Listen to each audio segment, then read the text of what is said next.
Hi guys, this is me Divya. आज मैं आपको पढ़ाने वाली हूँ 9th स्टैंडर्ड का चैप्टर स्पर्श बुक में से। फर्स्ट यशपाल जी हैं इसके राइटर, और क्या है दुख का आधार। तो इसके बारे में पहले मैं आपको थोड़ा सा बताती हूँ यशपाल जी के बारे में, एंड देन आपको एक्सप्लेन करूंगी चैप्टर की दुख का आधार क्या है। ठीक है। फर्स्ट है यशपाल जी का जन्म फिरोजपुर में 1903 में हुआ था, और क्या है इनकी स्कूलिंग जो है वो लाहौर में हुई थी। ठीक है। और उन्होंने भगत सिंह जी जो हमारे देश के लिए आजाद हो चुके हैं, शहीद हो चुके हैं, उनके साथ मिलकर उन्होंने भारतीय स्वतंत्रता आंदोलन में काम किया था। ठीक है। और इनकी कृतियां जो हैं पिंजरे की उड़ान, फूलों का कुर्ता, ज्ञान दान और देशद्रोही जैसी इन्होंने कृतियां लिखी हैं, और ये इन्हें साहित्य अकादमी अवार्ड भी मिला हुआ है। ठीक है। और इन्होंने क्या क्या लैंग्वेज यूज किया है, instead of Hindi he used Marathi, Urdu and English, sorry हाँ, उर्दू और इंग्लिश का यूज किया है उन्होंने। और उन्होंने ऊंच नीच के भेदभाव के ऊपर क्या है उसको बेनकाब किया है कि जो लोग चैप्टर का जो मेन थीम है वो कि इसमें कवि ने गरीबों की मजबूरी के ऊपर गहराई से प्रकाश डाला है। इस चैप्टर में क्या है कि दुख का आधार क्या है, इसमें क्या है मैं आपको चैप्टर एक्सप्लेन करती हूँ। इसमें जो राइटर है वो बताते हैं कि मनुष्य की जो पोशाकें, मतलब जो कपड़े हैं, अकॉर्डिंग टू उसके लोगों को क्लास वाइज ये दिखाते हैं कि इसने ऐसे कपड़े पहने हैं तो इसका क्लास ये होगा। कैटेगरी चूज करते हैं लोगों के कपड़ों के हिसाब से। तो ठीक है, इसमें यही है कि मनुष्य की जो ड्रेसिंग है वो उसके हिसाब से लोग उसको उसके पार्ट में डिवाइड कर देते हैं, ये लो क्लास, ये हाई क्लास, ऐसे। ठीक है। उसके बाद क्या होता है कि इसमें मनुष्य क्या है, उनको उन्हीं के अकॉर्डिंग उनको दर्जा दिया जाता है ना। मैंने जैसे आपको बताया कि क्लास वाइज अकॉर्डिंग उनको कैटेगरी दी जाती है, just Ambani and middle class लोग, हाई क्लास लो और लेबर क्लास। ठीक है। ऐसे जैसे हमारे यहाँ पे ना हमारे लिए अनेक दरवाजे बंद और खोले जाते हैं हमारी पर्सनालिटी के हिसाब से। ठीक है। इसमें भी स्टोरी यही है कि जैसे क्या है कि जिस तरह से वायु, हवा जो होती है ना, पतंग को हमेशा ऊपर टांगी रखती है ना, गिरने नहीं देती, ऐसे ही क्या है हमारी जो पर्सनालिटी है ना, हमारी कैटेगरी जो हमारी है वो हमें इस तरह से ऊपर डाल देती है। आज मैं बोल दूं कि मेरे पास इतना पैसा है, और लोग क्या करेंगे, मेरे को बहुत अच्छे से ट्रीट करेंगे, बहुत अच्छे से मेरे साथ रहेंगे, बिहेव करेंगे। और कोई गरीब होगा तो उसको किस तरह से बिहेव करेंगे।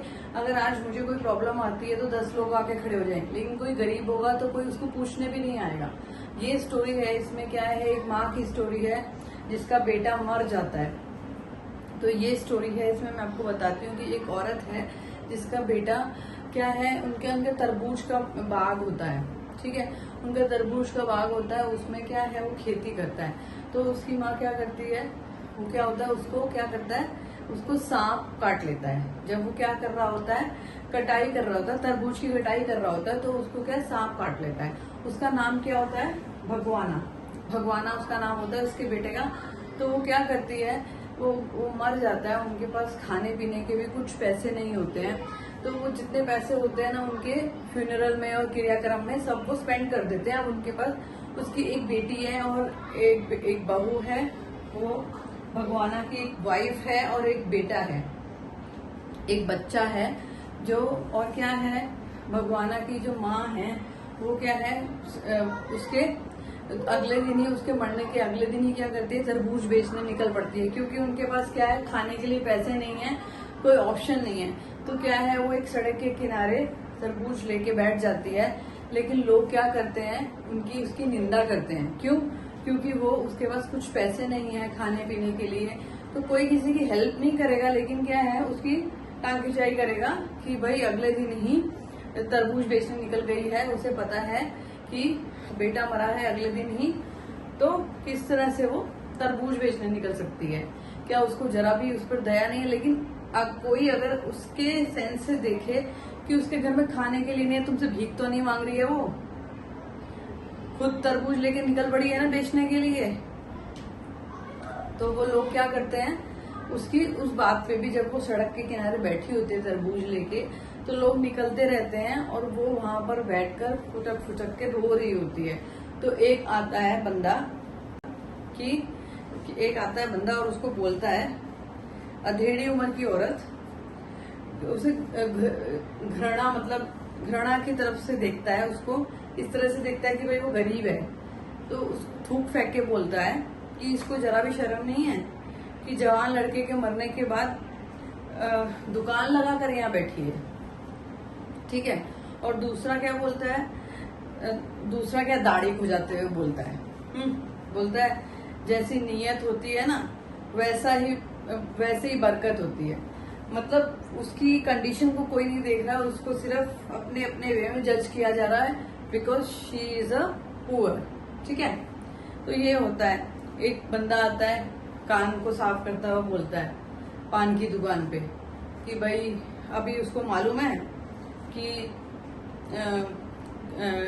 कमीने लोग इतने हैं, वो बोलता है कि रोटी के टुकड़े के पीछे लोग जान देते हैं। ठीक है।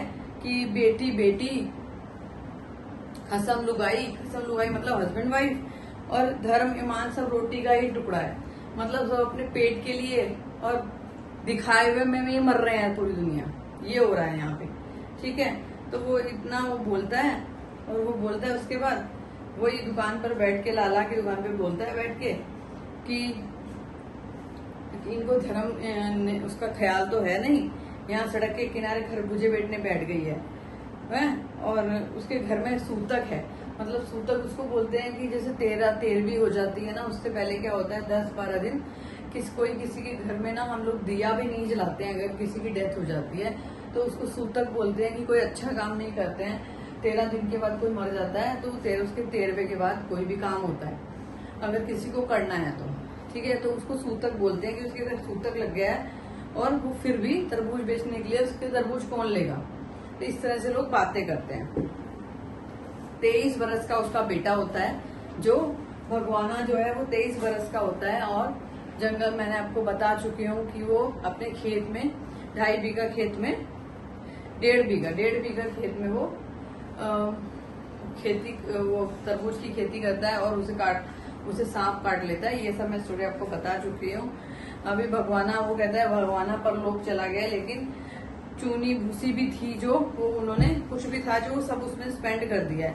तो क्या है, वो क्या करती है, उसकी जो माँ होती है वो क्या करती है, तरबूज लेके इसलिए निकलती है कि भाई 4 पैसे कमा सके। वो क्या कहती है कि चलो वो जो उसका पोता होता है या पोती जो भी बच्चा होता है उसको वो क्या करती है तरबूज खाने के लिए देती होती है।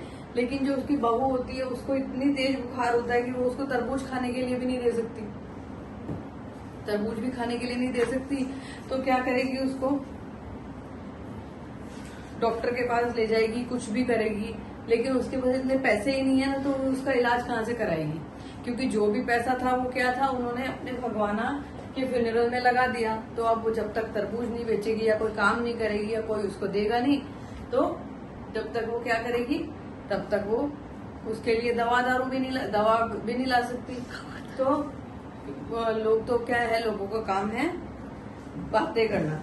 तो वो किसी और का एग्जाम्पल देते हैं कि भाई कोई 2.5 मास तक कोई लेडी थी जो पलंग पे पड़ी रही थी अपने उसके मरने के बाद, उसके रिश्तेदार कोई था, उसके मरने के बाद वो पलंग पे पड़ी रही थी और उसके लिए 2 डॉक्टर रहते थे हमेशा वहां पर।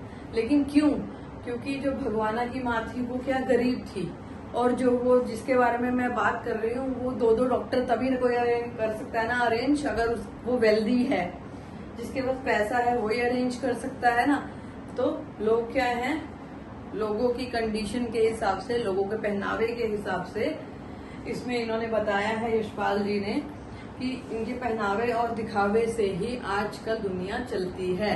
उसके अलावा लोग किसी को भी किसी टाइम भी किसी में भी किसी कैटेगरी इंस्टेंट बता देते हैं, सड़क पे जाते हुए भी कह देते हैं ये तो ऐसी क्लास का होगा, चाहे वो कैसा भी हो। लोग क्या मांग के भी आजकल दिखावा करते हैं।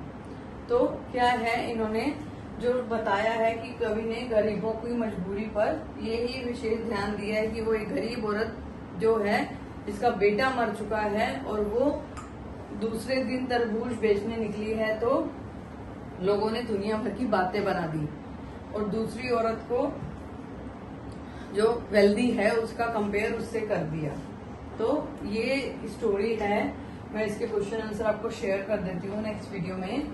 Thank you, like share subscribe करना मत भूलिएगा।